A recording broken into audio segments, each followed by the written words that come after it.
we knew this guy was good before the match. Yeah.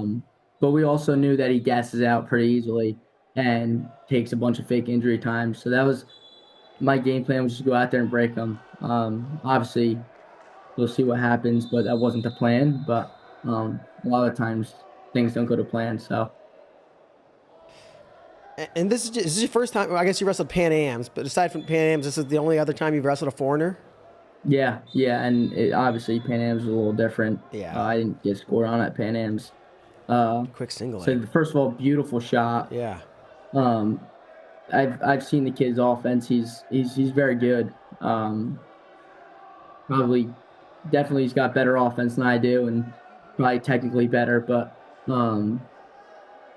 here we also know that he goes mostly lefty gut. He very rarely goes to the right. But he ends up switching, so he gets his second turn. And then I was thinking he's only going to go to left, and I fully committed. And then he takes me back the other side. Is there any part of you like, oh crap, I'm gonna get teched? Right off the bat. No, here I know I'm down 8-0. It's like, okay, one turn and that's it. This whole summer of work is just gone in the blink of the eye, because of a gut wrench. So I wasn't ready to let that happen. And now, obviously, I think a lot of kids would have been done here and broken. But I got up, and the first thing I thought was just like, I'm at least let me just go get one takedown, and then just another takedown after that. So here I'm obviously a little bit more cautious because it's a fine line between him getting another takedown and attacking me. So I just kind of put my hands on him like I know doing best.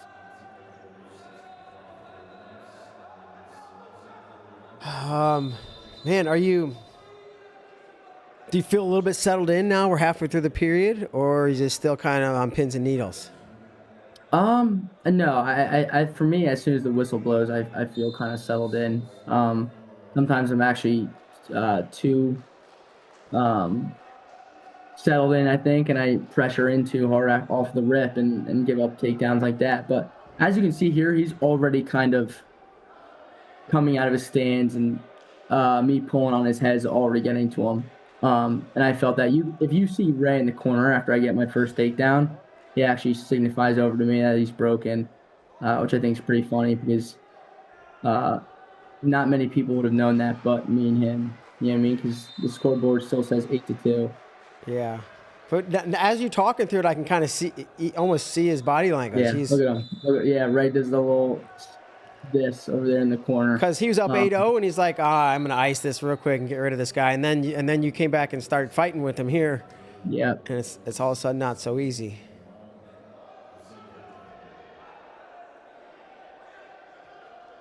Yeah, so now I'm just getting him moving all over the mat.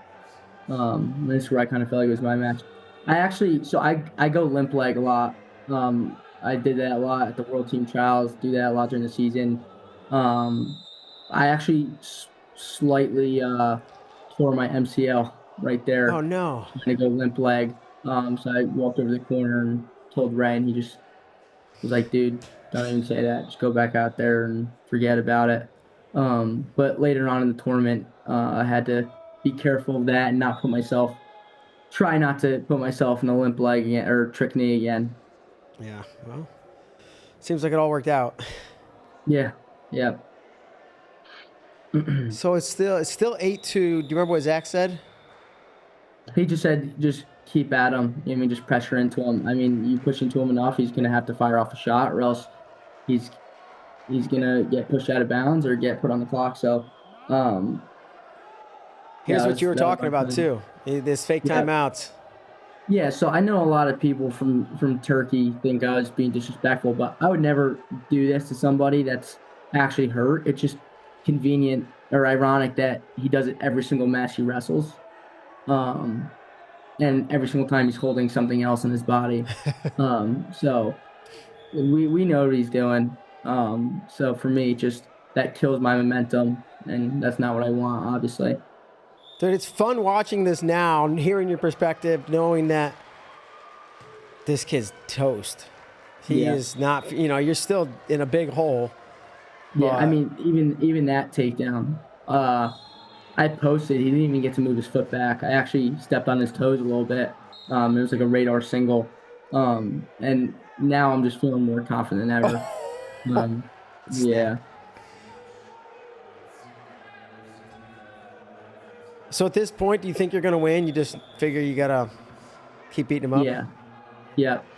I mean, so we actually watched one of his matches with the guy from India, and he was tired just like this, but the India guy was sloppy because he smelt the blood in the water and was firing off half-ass shots, and the turkey guy was like kind of baiting him, was like playing dead almost, and then Yeah. doing a quick maneuver and getting an easy takedown. So I knew not to, you know, over pursue too much and just keep wearing at him. And again, killing the momentum. This is, I see you like, come on, guy, let's go. Yeah, yeah. I mean, for sure, it stinks. I think that they need to implement a rule change that prevents guys from doing this. I mean, obviously, if he's legitimately hurt, it's a different story. But like I said, you can't even tell what this guy's grabbing. He doesn't. He does it every match. Most of the matches he wrestles, he's taking injury time like that. For lucky enough that the ref did get him to the center pretty quick. Um, but in the heat of a match when you're fired up, you do funny things. So for me, I stood over him and waved him to get up. And you never know, maybe that got into his head even more and broke him. So uh, to me, just strategy. Yeah, I'm sure he didn't like it. So what? It's 8-8, right? Oh, and he's hurt Yeah, again. Something else, I'm sure. Left lung, right lung, heart. grabs his head. Yeah, his head's hurting. Yeah. Yeah, it's wrestling. Something's gonna hurt. I mean, now it's like it doesn't even look. Now it looks easy. You're like stopping the shot.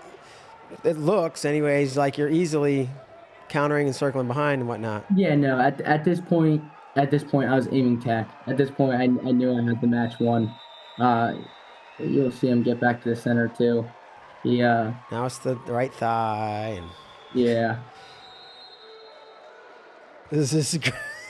I mean, I think normally he would try and play this out a little bit more and lay on his back, but I think he was so tired that he knew he was down 8 points and didn't feel like wrestling the last minute in the match, so wasn't even gonna um, try and milk the injury time for too long. Yeah, yeah, probably one of the easiest takedowns I'll ever get on someone of that caliber. what are you thinking and feeling here? It feels great. Obviously, me and Ray talked about uh, being down 8-0 after the match, but I mean, it feels great. Um, it just feels good to not to know that I'm staying locked in, even though being down 8-0 in the first 20 seconds, where most people would break. But I saw my opportunity, um, and obviously, you never want to start a match down 8-0, but to me, it just got me fired up and got the momentum rolling for the tournament.